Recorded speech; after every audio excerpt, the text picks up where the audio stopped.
My name is Rachel Calloway. I am 32 years old. 6 months ago, the Coast Guard told me my husband had gone down with his vessel somewhere in the Gulf of Mexico and that the chances of finding him alive were nearly zero. I spent every night after that learning how to breathe again without him. Then one Tuesday afternoon, my 14-year-old daughter came running into the kitchen holding her phone with both hands, her face completely white. "Mom," she said. "Mom, you need to look at this right now." And when I finally looked at what was on that screen, every single hair on my body stood up. But before I tell you what happened next, please take a second to like this video and subscribe to HeartPath Stories. And drop your city in the comments. I love knowing where you're watching from. Okay, let me start from the beginning. My husband's name is Marcus. Marcus James Calloway. He had been working commercial fishing vessels since he was 19 years old. By the time we met, he already had more salt in his blood than most people have in their whole lives. He knew the Gulf the way most people know their own backyard, the currents, the weather patterns, the way the sky looked right before a storm decided to turn ugly. He was careful. He was experienced. He was the kind of man who always came home. That is why, when the call came, I could not make sense of it for a long time. It was a Sunday morning in late October. Our daughter Emma was still asleep. I was standing in the kitchen making coffee when my phone rang. It was a number I didn't recognize. The man on the other end identified himself as a lieutenant with the United States Coast Guard out of New Orleans. He spoke slowly and carefully, the way people do when they are trained to deliver the worst kind of news. He told me that the vessel Marcus had been working on, a fishing boat called the Blue Meridian, had sent out a distress signal 2 nights earlier during a severe weather event approximately 40 miles offshore. By the time the rescue team reached the last known coordinates, the boat was gone. They found debris. They found 2 life vests. They found a cooler floating on the surface. They did not find Marcus. He told me they would continue searching. He told me not to give up hope. He used words like recovery efforts and expanded search radius, and I stood there in my kitchen holding a coffee mug that was still warm, nodding at a stranger's voice on the phone, trying to understand that my husband might be at the bottom of the ocean. The first week, I barely functioned. My mother flew in from Raleigh and took over everything: school pickups, dinner, laundry, keeping Emma calm while I sat on the edge of our bed staring at the wall. The Coast Guard called every day at first, then every other day, then once a week. Each time, the update was the same. No new information. Search suspended due to weather. Search resumed. No survivors located. They never said the word dead. They didn't have to. 3 weeks after the initial call, a Coast Guard representative came to the house in person. He sat across from me at the kitchen table and explained that, after an extensive search covering over 200 square miles, they were officially reclassifying Marcus's status. He placed a document on the table. I remember looking at the paper without reading it. I remember Emma standing in the hallway behind me, just far enough away that she could hear every word. After that, the weeks started blurring together. Emma handled it in the way teenagers sometimes do, by going quiet. She had always been close to her father. Marcus used to take her down to the marina on weekends when she was small, teaching her to tie knots and read the tide charts. As she got older, she started drawing. She was talented, genuinely talented, the kind of kid her art teacher pulled aside to talk about scholarships. And after Marcus disappeared, she drew constantly. It was the only thing that seemed to calm her down. For 6 months, I kept moving. I went back to work at the dental office where I managed the front desk. I made lunches. I helped with homework. I paid the bills. I learned how to sleep in the middle of the bed. I started to do what everyone told me I needed to do. I started to let go. And then Emma came running into the kitchen on a Tuesday afternoon with her phone. She had been in her room after school, scrolling through a local Facebook group she had joined a few months earlier called Gulf Coast, Fishermen and Families. One of those community pages where people shared news about weather, missing boats, that kind of thing. She had joined it quietly, on her own, without telling me. That was very Emma. That afternoon, someone in the group had shared a short video. It had been posted by a small fishing co-op down in a little town called Cocodrie, Louisiana, right at the edge of the bayou where the land basically dissolves into the Gulf. The video was nothing special. Someone had filmed a few seconds of workers unloading a catch at a small private dock. In the background, half out of frame, a man was carrying a crate toward a storage shed. He was wearing a gray long-sleeve shirt. He had a beard he hadn't had before. He was thinner. But the way he walked, that specific way Marcus always carried his left shoulder slightly lower than his right from an old rotator cuff injury, Emma had recognized it from across a phone screen in a split second. "Mom," she said again, pushing the phone into my hands. "Look at the way he walks." I watched the video once. Then I watched it again. The man's face was never fully visible. He was always angled away or partially blocked. But that shoulder, that particular drop on the left side, and his hands, big, square hands with a scar across the right knuckle from a winch accident years ago. In the video, the light caught his right hand for exactly 2 seconds. My chest went completely still. "That looks like Dad," Emma whispered. I told her not to get her hopes up. I said it firmly, the way you have to when you are a parent and you are terrified of watching your child get destroyed by false hope. But my hands were shaking when I handed her phone back to her. I went to my own phone and found the Facebook page. The video had been posted by an account belonging to something called the Thibodeau's Family Co-op. I sent them a direct message immediately. I kept it short because I didn't know what to say. I told them I was trying to identify a man visible in the background of their video. I told them my husband had gone missing at sea 6 months ago. I asked if they could help. Then I put my phone face down on the counter and tried to breathe. Emma sat at the kitchen table across from me. We didn't talk. The refrigerator hummed. A car went by outside. The silence between us was the loudest thing I had ever heard. An hour passed. Nothing. I checked the page again. No reply. I tried to find a phone number associated with the co-op. There was a number in the About section. I called it 4 times. It rang and rang.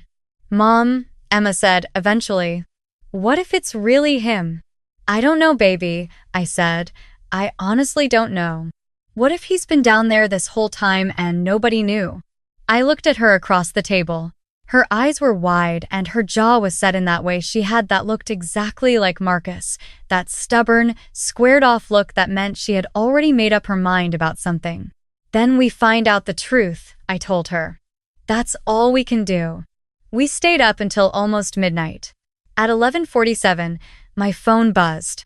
The message was from the Thibodeau Family Co-op Facebook account. It was short. It said, "We think we know who you might be looking for. There was a man found on the shoreline near Cocodrie about 5 months ago, badly injured, couldn't identify himself. A local family took him in. He's been helping out around the co-op since he got well enough. We're going to talk to the family tonight. Please call this number tomorrow morning." A different number was listed below the message. A local Louisiana area code. I read the message 3 times. Then I showed it to Emma. She put both hands over her mouth. I barely slept. I kept running through every rational reason it might not be Marcus.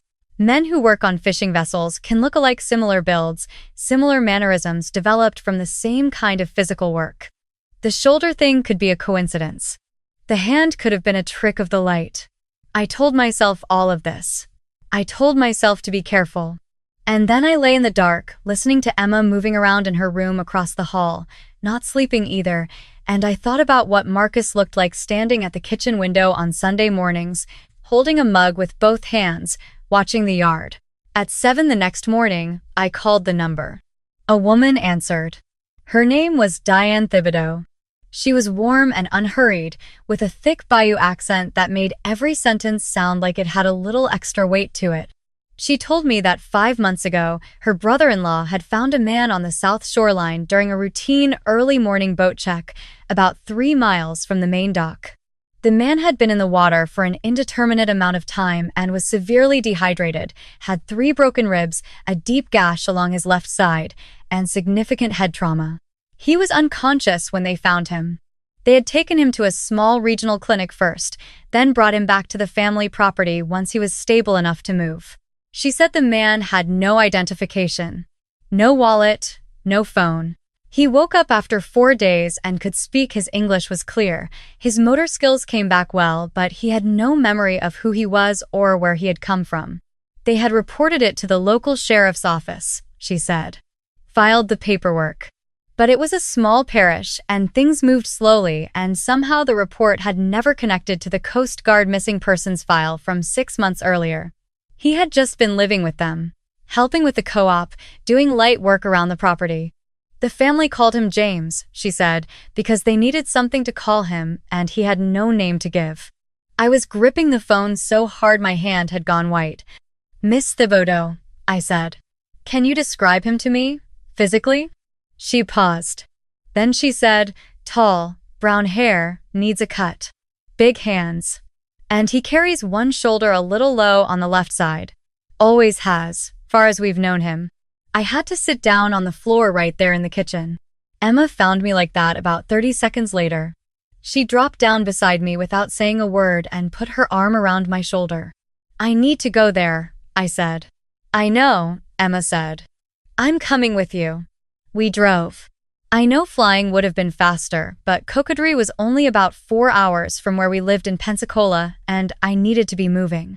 I needed to be doing something with my body because if I sat still, I was going to come apart entirely. Emma sat in the passenger seat with her backpack on her lap. She had packed it before I had even gotten off the phone. I noticed that later.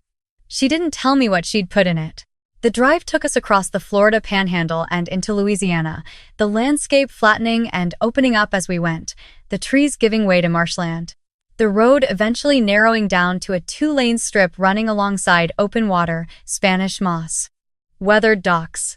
Boats pulled up on mud banks, the Gulf of Mexico sitting gray and enormous at the edge of everything. I had called Diane Thibodeau back from the car, and she had given me directions to the property. She said she had spoken to James that morning.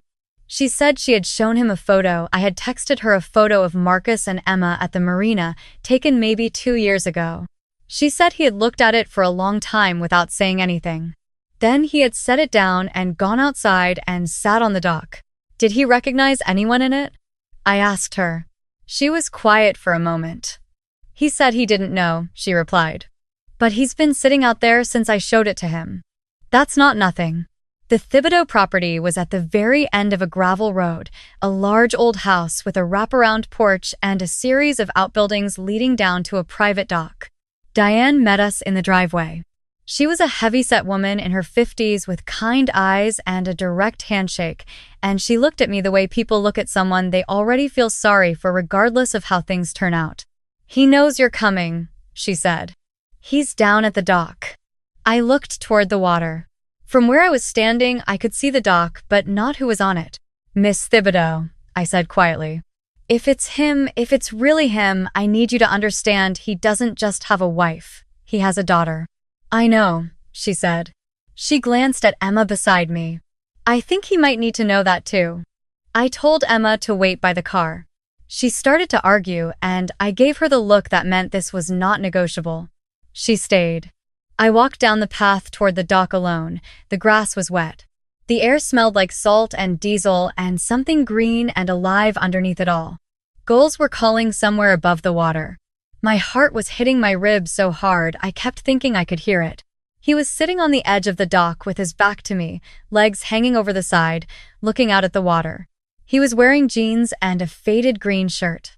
His hair was longer than I had ever seen it. His shoulders, even from 30 feet away, were unmistakable. That specific, familiar slope on the left. I stopped walking. For a moment, I just stood there. Every logical thought I had held onto for the last 12 hours was gone. There was nothing rational left in my body. There was just that slope, those hands resting on his knees. The way he tilted his head slightly to the right when he was thinking, which he was doing right now. Marcus, I said. He didn't turn around immediately. He went very still. Then, slowly, he turned his head and looked at me over his shoulder. I had prepared myself for a lot of things.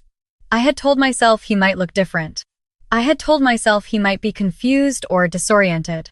I had even told myself, somewhere in the darkest part of the drive down, That it might not be him at all, that I might walk down to this dock and see a stranger and have to find a way to drive back home with Emma and keep going.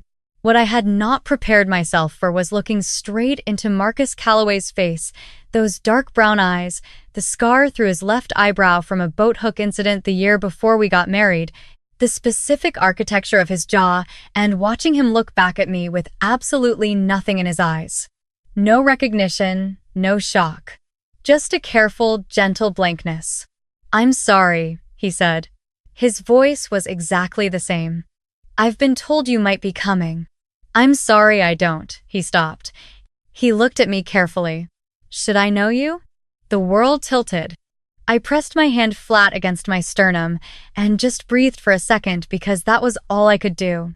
His voice was Marcus's voice. His face was Marcus's face. He was sitting on a dock in Louisiana looking at me like I was a stranger. "I'm Rachel," I said. My voice came out steadier than I expected. "We've been married for 9 years. He looked at me for a long moment. Something moved across his face, not recognition exactly, but something, a kind of disturbance.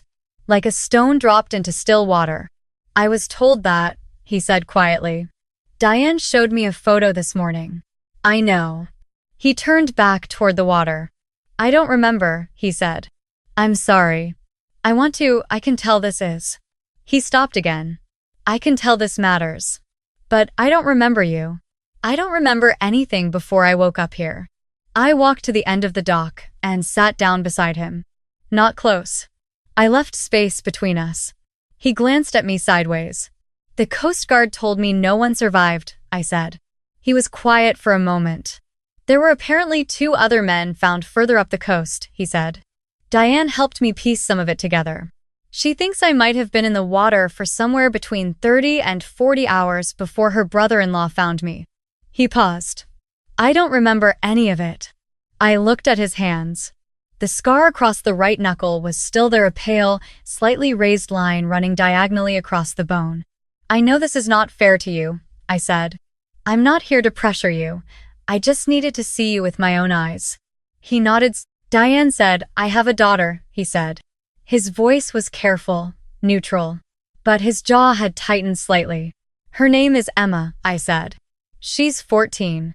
She's the one who found the video. She recognized the way you walk." He blinked, looked down at his hands. "She's here," I said. "She drove down with me. She's up at the house." For the first time, something shifted visibly in his face. Not memory. More like the echo of something he couldn't reach. He pressed his mouth together and was quiet for a while. "I'll meet her," he said finally. "If that's okay, I want you to know that I'm not." He turned and looked at me directly. "I'm not trying to hide from you. I'm not pretending. I genuinely don't know who I am. And that is the strangest and most disorienting thing I have ever experienced, even accounting for the fact that I have no memories to compare it to." Despite everything, something about the wording made me almost smile. Marcus had always talked like that, slightly more formal than the situation required, especially when he was uncomfortable. "That sounds like something my husband would say," I told him. He looked at me for a beat. Then he said, "Is that good or bad?" "Honestly, both," I said. We sat there on the dock for another few minutes. I told him small things. I told him we had met at a seafood festival in Gulf Shores 11 years ago. I told him he had proposed by hiding a ring inside a tackle box, which he claimed was romantic, and I had always maintained was just logistically confusing. I told him his favorite meal was red beans and rice, and that he couldn't stand air conditioning set below 70 degrees, and that he had a habit of leaving exactly 1 sip of coffee in every mug because he said finishing it all way felt final. He listened to all of this with his eyes on the water. His expression didn't change much, but he didn't look away. Eventually, I told him Emma was waiting and I should go get her. He nodded. He seemed to prepare himself. I could see it, a slight straightening of the spine. Emma came down the path ahead of me. She had her backpack over one shoulder. She stopped about 10 feet from the end of the dock and looked at him, and he looked at her, and for a moment neither of them moved. She was trying very hard to hold it together. I could tell by the way she had her chin up and her shoulders squared, which was the same way her father held himself when he didn't want anyone to know something was difficult for him. "Hi," she said. "Hi," he said. His voice had changed slightly. Something had tightened in it. "I'm Emma." "I know." He paused. "Your mom told me about you." She nodded. She was gripping the strap of her backpack. She looked at him for a long moment, and I could see her taking inventory the same way I had the shoulder, the hands, the scar, the jaw. She was putting him back together piece by piece right in front of me. "Do you remember anything?" she asked. "Just anything at all?" He shook his head slowly. "I'm sorry." She nodded again, pressed her lips together. Then she pulled something out of her backpack. It was a drawing. She had done it in pencil on heavy art paper, the kind she used for her better work. She must have taken it from her room before we left. That was what she had been packing that morning. She walked to the end of the dock and held it out to him. He took it and looked at it. I stepped closer so I could see it too. It was a drawing of a man and a girl standing on a dock at sunrise. The man was holding a rope in one hand. The girl was standing beside him with her arm around his waist, her face turned up toward his. It wasn't photorealistic, it was better than that. It was the feeling of the thing, the weight of it, the specific atmosphere of early morning at the water with someone you loved completely. In the bottom right corner, in Emma's small, precise handwriting, were the words, "For Dad. The dock, Sunday morning. You always said the water looked different at sunrise." He stared at the drawing for a very long time. His hands had tightened around the edges of the paper. I watched his face and saw something happening there that I had no name for. Not recognition, exactly, not a sudden flood of memory, but something deeper and older than memory. Something that lived below the part of the brain that stores facts and faces. He didn't say anything. His jaw worked. He looked at the drawing and then he looked at Emma and then he looked back at the drawing. Emma was watching him with her hands at her sides. She looked younger suddenly. She looked like she had at 8 years old standing at the top of the diving board for the first time, trying to decide if she was going to jump. "I used to take you to the water," he said. His voice was barely above a whisper. It wasn't a question. Emma exhaled. "Yeah," she said. "Every Sunday you could." He closed his eyes for a moment. When he opened them, they were wet. I watched him press his thumb carefully along the edge of the drawing, like he was trying to feel something in it. "I don't remember your face," he said to her. His voice broke slightly on the last word. "I'm so sorry. I look at you and I know that I should, and I—" He stopped. "Something is there. Something is right at the edge of it.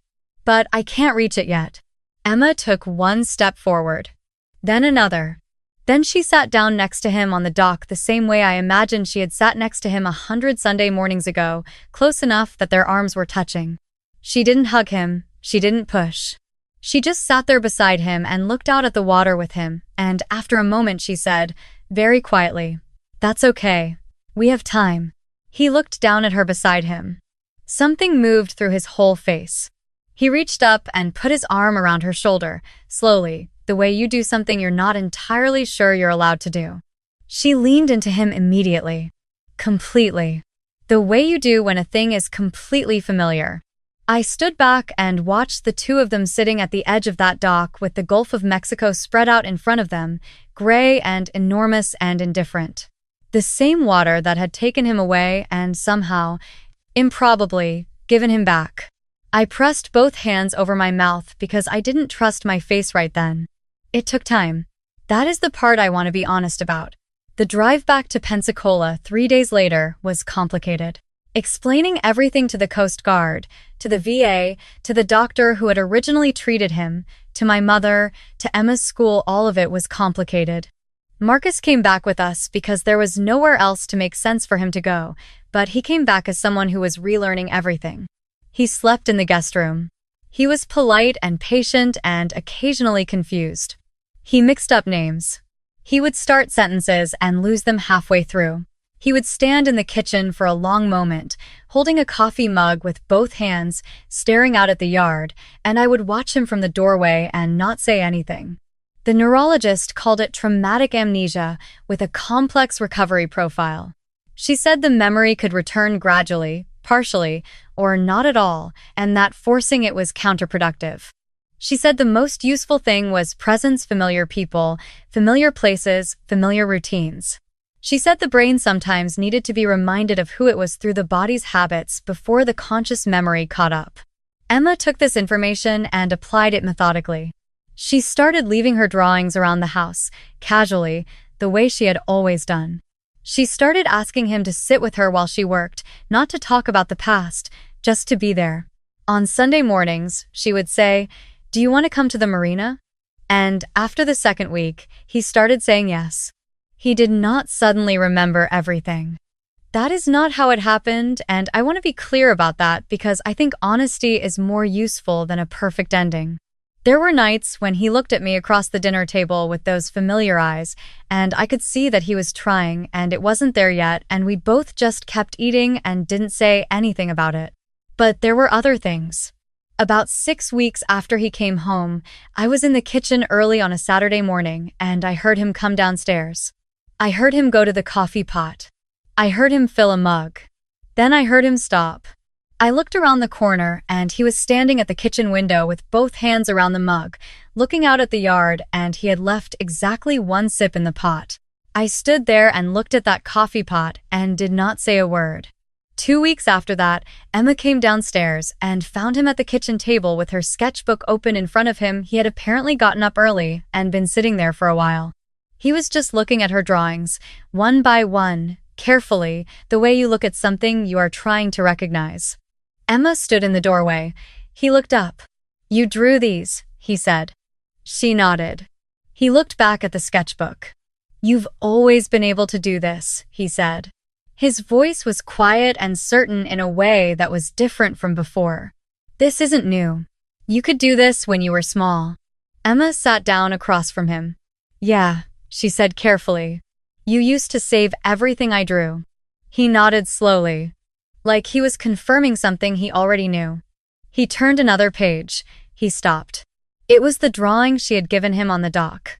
He had brought it home folded in his jacket pocket, and she had put it in the sketchbook for safekeeping. He looked at it for a long time. Then he looked up at Emma. Then he looked toward the kitchen doorway where I was standing. His face had changed. Not completely. Not all at once. But something behind his eyes had shifted into a different kind of focus, like a lens that had been slightly off for months had clicked, even fractionally, into place. "Rachel," he said. It was the first time he had said my name without being reminded of it. I walked into the kitchen and sat down next to him, and he reached over and took my hand the way he had taken it 10,000 times before, thumb folded over the back of my knuckles, the way he always did it, without looking, without thinking, from pure muscle memory. None of us said anything. Emma was watching us across the table. Outside the window, the yard was gray with early morning light, the same gray it always was, and the coffee was going cold in the pot, and everything that had been broken open 6 months ago was still broken, still being put back together slowly and imperfectly, one piece at a time. But his hand was on mine, and for right now, that was everything.